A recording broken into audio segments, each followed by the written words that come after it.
دیکھو باپ بیٹے کو محبت کرتا ہے تو اس کی محبت شفقت کا ایک عجیب رنگ ہے. بیوی اور شوہر کی محبت کا رنگ اور ہوتا ہے. استاد اور شاگرد کی جو محبت ہے اس سے انتقال علم ہوتا ہے. ڈاکٹر عبد القدیر خان ڈی چوک میں بیٹھ جاتا، ہر آنے جانے والے کا ماتھا چومتا، کہتا میں پاکستان سے محبت کر رہا ہوں، پاکستانیوں سے محبت کر رہا ہوں. لیکن اس نے اس طرح کی محبت نہیں کی، ایٹم بم بنا کے دیا. تو اب ڈاکٹر عبد القدیر ایٹمی سائنسدان ہے، اس کی محبت کیا ہوگی کہ ہمیں ناقابل تسخیر بنانا. استاد کی محبت کیا ہوگی؟ جوہر قابل بنانا. باپ کی محبت کیا ہوگی؟ مادی ضروریات کی تکمیل کرنا اور تربیت کرنا. ہر محبت کا ایک رنگ ہوتا ہے، ہر محبت کی ایک کیفیت ہوتی ہے. مختلف شخصیات کی محبت مختلف ہوتی ہے، پھر اللہ کی بندے سے محبت کیسے ہوگی؟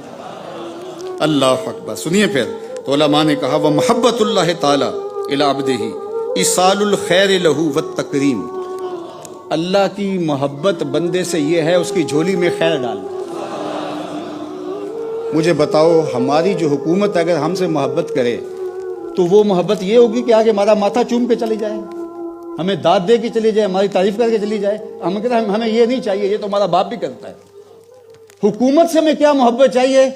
حکومت ہماری جان کی حفاظت کو یقینی بنائے، ہمارے لیے مواقع پیدا کرے آگے بڑھنے کے، ہماری مادی ضروریات کی تکمیل کے لیے اسباب مہیا کرے. یہ ہے حکومت کی ہمارے ساتھ محبت ہے. ماں اور باپ دونوں کی محبت میں بھی فرق ہوتا ہے. تو پھر اللہ کی جو محبت ہے وہ کیا ہے؟ اللہ کی محبت یہ ہے کہ وہ بندے کی جھولی میں خیر ڈالتا ہے، اس کو توفیقات خیر نصیب فرماتا ہے. اللہ اکبر. اس کے لیے رحمتوں کے در کشادہ کرتا ہے. تو یار جب اللہ کی محبت کا یہ رنگ ہے تو پھر آپ کے دل میں خیال آیا ہوگا کہ رسول اللہ کی محبت کیا ہے. اللہ اکبر. تو رسول اللہ کی محبت گناہ گاروں کی شفاعت کر کے ان کو جنت میں لے جائے. محبت کے کئی روپ ہے، کوئی ایک روپ ہو تو بتائیں، ایک رنگ ہو تو اس کو بیان کریں. حضور کی محبت کے اتنے رنگ ہیں. مبتلائے درد ہو کوئی عضو روتی ہے آنکھ، کس قدر ہم درد سارے جسم کی ہوتی ہے آنکھ. اللہ عزیز علیہ ما عنتم. تمہارا مشقت میں مبتلا ہونا اس نبی پر گراں گزرتا ہے. نبی بے تاب ہو جاتے ہیں، نبی بے چین ہو جاتے ہیں. اللہ اکبر. تو اللہ کی محبت بندوں سے کیا ہے کہ وہ بندوں کے لیے رحمت کے، ایصال خیر کے اور اس کی عزت افزائی کے دروازے کو شادہ فرمائے. تو فرمائے دو کلمے جو ہیں وہ اللہ کو، رحمان کو بہت زیادہ محبوب ہیں، چونکہ تھوڑے عمل پر زیادہ ثواب ہے. تو اس لیے یہاں رحمان لایا گیا کہ دیکھو اتنے عمل سے اتنا بڑا ثواب، کہا یہ رحمان کی ہی شان ہو سکتی ہے. حضور فرمائے ایک بندہ صبح سے لے کر ظہر تک مزدوری کرتا ہے، اس کو ایک کی رات دیا جاتا ہے. ایک ظہر سے لے کر عصر تک مزدوری کرتا ہے، اس کو بھی ایک کی رات دیا جاتا ہے. اور ایک عصر سے لے کر مغرب تک مزدوری کرتا ہے، اس سے بھی کم وقت، اس کو 2 کی رات دیے جاتے ہیں. تو میں پہلی مثال عیسائیوں کی ہے، دوسری یہودیوں کی ہے، تیسری میری امت کی ہے. اللہ اکبر. کہ وقت تھوڑا ہے لیکن اجر جو ہے وہ 2 عطا کیا گیا. یہودیوں نے کہا کہ ہمارے لیے اتنا تھوڑا، کہا تمہیں تو پورا ہی ملا ہے، یہ تو اللہ نے ہمیں زیادہ دیا ہے. تو یہاں پہ رحمانی بنتا ہے. خفیفتان علی اللسان، اور زبان کے اوپر وہ بہت خفیف ہے. اس نے اجر اتنا زیادہ رکھا لیکن اس اجر کے لیے جو کلمات بولنے ہیں وہ بھی مشکل نہیں رکھے، ان کے اندر وہ الفاظ شدت نہیں رکھے، حروف رخوت رکھے ہیں، نرمی والے، آسانی والے.